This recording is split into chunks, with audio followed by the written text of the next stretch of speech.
구독, 알림 설정까지 부탁드립니다. 오늘도 우리 사는 이야기 찾아주셔서 감사합니다. 사연자분이 보내주신 이야기 시작해볼게요. 안녕하세요. 저는 결혼생활 7년차의 여성입니다. 저는 타이반 자의반으로 별거 생활을 유지하고 있어요.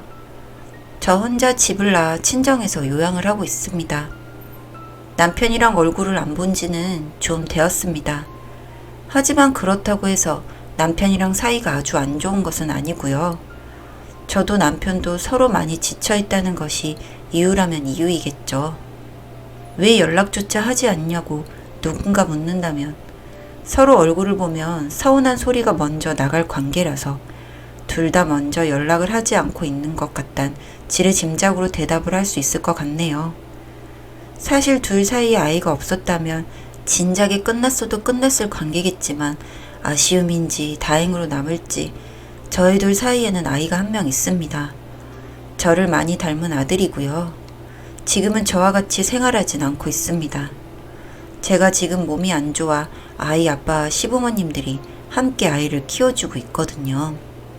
한마디로 정의하자면 저는 신장 공여자입니다. 공여를 받은 사람은 결혼 후 6년이 지나 신장이 망가진 남편입니다. 남편은 형제 자매가 많은 사람이고 부모도 있습니다. 그런데 핏줄로는 생판 남인 제가 남편에게 신장을 주었죠. 사실 결혼 후 건강검진 등에서 남편의 신장 수치가 썩 좋지는 않았지만요. 받을 때마다 아슬한 수치를 가족 중 아무도 모르고 있었습니다. 저도 직장에 다닌 경험이 있지만 나라에서 지원하는 직장인 건강검진 진단서를 그렇게 주의 깊게 살펴보는 사람들은 잘 없잖아요. 그러다 어느 날 일이 터졌습니다. 그저 살이 좀 찐 것이라 생각하던 남편이 갑자기 눈에 띄게 팅팅 부어오르고 숨이 가쁘다고 했습니다. 그렇게 회사에 연락을 하고 병원에 갔는데 남편이 만성 신부전을 앓고 있는 환자라고 하더라고요. 그 후로는 지속적인 관리만이 살 길이라고 했습니다. 그리고 끝내 신장은 제 기능을 못할 것이라고 하더군요. 상태가 썩 좋지 않아 신장 이식을 받기 위한 명단에 이름을 올리고 약물로 조절이 되지 않아 얼마 후부터는 투석도 받기 시작했습니다. 하루하루 말라가는 남편의 모습이 속상했죠. 그때부터 시댁 식구들 사이에서 신장 이식 이야기가 나오기 시작했습니다. 그런데 참 희한하더라고요. 저도 아들이 있는데 시누이들은 애들이 있어서 안 되고 시부모님은 건강이 안 좋아 안 되고 남동생은 한 집안의 가장이라서 안 된다고 했습니다. 그러면서 저를 보고 어쩜 좋니 어쩜 좋니 연부를 외우더라고요. 심지어 남동생은 남편이랑 혈액형도 맞아서 혈장 교환술도 필요가 없거든요. 반은 오기, 반은 사랑으로 피도 안 섞인 내 신장이 그렇게 잘 맞을까 싶어 아니란 생각도 섞어가며 이식 적합성 검사를 진행했습니다. 검사를 받으러 가는 날 시댁 식구들이 모여 절 응원하는데 그 순간은 참 그들이 내 편처럼 느껴지더라고요. 그래, 결혼을 했으니 시댁 식구들보다 내가 남편이랑 가까운 사람이고 우리 집의 가장이니 내가 책임을 지는 것이 맞다 싶었습니다. 그래서 저도 모르게 제 신장이 남편과 맞기를 기대했던 것 같네요. 그리고 참 저희 남편이랑 제가 운명은 운명인가 봅니다. 신장을 이식할 수 있다는 결과가 나오더라고요. 그 다음엔 신장 이식 카페에 들어가 참 많이 글을 읽었던 것 같아요. 혈액형에 맞지 않아 교차 이식을 한다고 해도 6시간이면 이식부터 회복까지 진행이 된다고 하더군요. 그런데 참 생각이 많아졌어요. 글을 올리니 형제 자매가 있는데 적합성 테스트를 저 혼자만 했고 기적적으로 제가 잘 맞는다는 판정을 받았다는 말에 왜 형제 자매는 테스트를 받지 않았냐는 말만 줄줄 달리더라고요. 실제로 그 카페의 사람들을 보니 공여자가 반, 이식을 받을 사람이 반이었어요. 근데 대부분 뇌사자의 신장이나 형제 자매의 신장을 받더라고요. 다행히도 제 신장에 맞아서 아쉬운 소리를 할 필요는 없었지만 좀 너무하다는 생각이 들긴 했어요. 저도 아이가 있는데 어떻게 보면 부모가 신장을 하나씩 나눠 갖고 있어서 둘 다 위험을 안고 살아야 하는 거잖아요. 그래도 시댁에선 나몰라라였습니다. 벌써 축제 분위기였고 남편의 등을 두드리며 네가 결혼을 잘했니 많이 하셨죠. 남편은 한없이 미안해하며 받지 않겠다고 했지만 얼굴은 점점 거먹고 누렇게 떠가고 있는 내 남편이 불쌍해서 그렇게 수술을 진행하기로 했습니다. 친정 부모님께 알렸더니 펄쩍 뛰시면서 그런 집구석이 어디 있냐고 하시더라고요. 말짱한 형제 자매에 시부모까지 있는데 어디 남의 귀한 자식의 신장을 노리냐고 차라리 다 때려치우고 이혼을 하라고 하셨었는데요. 평소에 그렇게 조용조용하던 엄마도 네가 그런 결정을 한다면 네 시댁으로 뛰어가 시모의 머리채를 휘어잡는 한이 있더라도 억지로 이혼을 시키겠다고 소리를 지르시더라고요. 저도 이번에 제가 남편을 이렇게 사랑하고 있는 줄 처음 알았습니다. 죽어가는 꼴을 보니 평소에 남편을 죽이니 살리니 했어도 일단 살려놓고는 봐야겠더라고요. 수술을 하려면 우리 집에서 인연을 끊겠다는 친정 부모님을 뒤로하고 집으로 돌아와 몸 관리를 했던 것 같습니다. 그렇게 수술 날짜를 잡고 남편이랑 같은 날 수술대에 누웠죠. 수술 자체는 얼마 걸리지 않더라고요.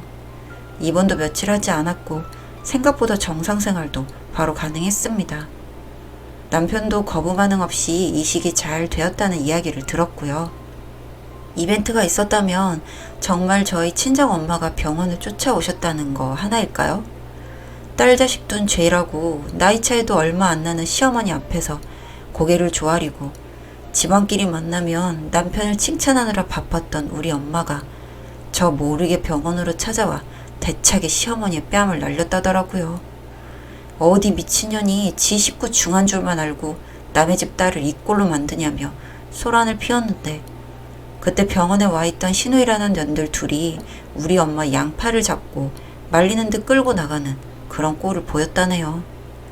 같이 왔던 제 남동생은 신우이들 머리채를 잡고 엄마한테서 떼어냈다고 하고요. 이것도 저는 병실에 있어서 못 봤고요.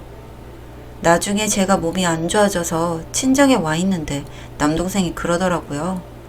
누나는 정말 제정신이 아니고 우리 부모가 불쌍하다고요. 그래서 나도 후회하니까 그냥 입이나 다물고 있으라고 했죠 뭐. 그때부터 시댁이랑 사이는 완전히 틀어졌다고 봐야죠. 솔직히 시댁 봤으면 남편한테 신장 못 줬지 싶어요. 그렇게 입원을 하고 퇴원을 했는데 저는 저런 일이 있는 줄 모르고 집에서 생활을 했었어요. 그런데 하루가 멀다 하고 시댁이니 신우이니 심지어 도련님한테도 전화가 오더라고요. 웃긴 게 뭔지 아세요? 이식하면 남편은 기능이 안 되는 자기 신장 2개에 제 신장 하나를 달고 있고요. 저는 말짱한 내장을 떼어냈으니 하나만 달고 있단 말이에요. 그런데 그 귀하신 아들내미 수술을 했으니 맛있는 거라도 챙기라고 면역 억제제 먹고 있으니 감기라도 걸리면 안 된다며 보양식을 해주라고 하더라고요. 그럼 저는 뭐 집에서 놀고 있나요? 요양하는 건 마찬가지인데요. 여기에서 떨어질 정이 더 없이 다 떨어졌다고 보면 되네요. 그리고 웃기게도 뭐 시골에서 지었느니 신장에 좋다느니 하면서 흙이 그대로 묻은 푸성기며 뭐며 잔뜩 보내더라고요. 신장 안 좋으면 생채소도 뭐 썩 좋지 않거든요. 그걸 앉아서 다듬고 있으면 더 안 좋겠죠? 그런데 무식한 사람들이 신장 공여자인 내가 채소를 다듬어 귀하신 아들 주둥이에 쳐 넣으라고 그러는구나 싶어 우라통이 터졌어요. 그리고 전화를 차단하고 받지 않았는데 어느 날 출근했다 돌아온 집 문 앞에 식재료가 담긴 박스가 놓여있는 걸 보고 저는 그만 빵 터지고 말았습니다. 남편한테 지랄지랄을 하며 너희 집은 무식한 놈이 집구석이고 이기적이라고 너도 이기적이고 정말 도저히 못 살겠다고 소리를 지르며 울었던 것 같아요. 남편도 남편대로 마음에 짐이 있어 제가 삐딱선을 타고 참고 있었는데 너희 집은 개판이고 상놈이고 난리가 나니 터진 것 같더라고요. 그렇게 개싸움을 했습니다. 남편은 화가 나서 시댁에 전화를 해서 전화로 난리를 쳤고요. 병원에서 있었던 일부터가 마음에 안 들었는데 자존심에 이야기를 못하고 있던 시부모님부터 그 집구석 사람들은 아이고 잘됐다 했는지 뭐 연을 끊니만 헛소리를 하더라고요. 하도 목소리들이 커서 전화 밖으로 목소리가 쩌렁쩌렁 울리길래 저도 미친 인연을 끊을 거면 냉장고에 쓰레기부터 가져가라고 소리를 질렀습니다. 그렇게 뭐 냉장고에 있던 것도 날아다니고 저도 괴물 버튼을 눌렸는지 안에 세간을 집어 던지고 그랬던 것 같네요. 사실 스스로 컨디션이 안 좋은 건 남편이 아니라 저였거든요. 원래 몸이 그렇게 좋은 편이 아닌데 전신마취 수술을 하니 영 컨디션 회복이 느리더라고요. 혼자 팔팔 뛰다 남편은 분을 못 참고 시댁으로 쫓아갔는데 거기서도 서운하니 뭐니 난동을 피운 모양이에요. 사실 남편도 이해가 안 됐겠죠. 그렇게 많은 식구가 있는데 검사를 받은 건 피 안 섞인 마누라 하나뿐이었으니까요. 평상시 그렇게 아들아들 하더니 아들이 하나 더 있어 목숨줄은 안 소중했던 모양이라고 난리를 친 모양인데 솔직히 그거야 제 알 바 아니니까요. 그렇게 짐을 싸서 친정으로 나왔습니다. 남편이랑은 잠시 따로 살자고 이야기를 마무리했죠. 저렇게 발악을 한 후라 그런지 제 몸 상태가 급격히 좋지 않아져서 친정에서 좀 요양을 하겠다는 핑계를 댔죠.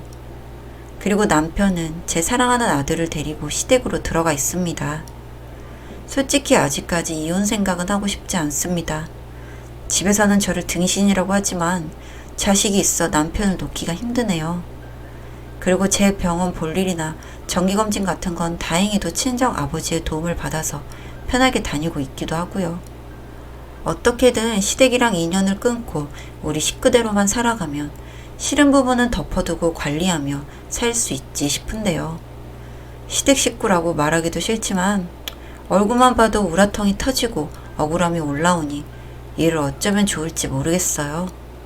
지금 집을 나온 지는 한 달가량 되었고 어쨌든 남편이랑 한 배를 탔으니 시댁이랑 인연을 끊고 어떻게든 살아갈 방법을 찾아야겠죠. 그래서 몸이 회복되는 대로 집을 합친 후 다음 단계에 대해 고민을 해볼 생각입니다. 사연은 여기까지였고요. 우리 사는 이야기 시청해주셔서 감사합니다.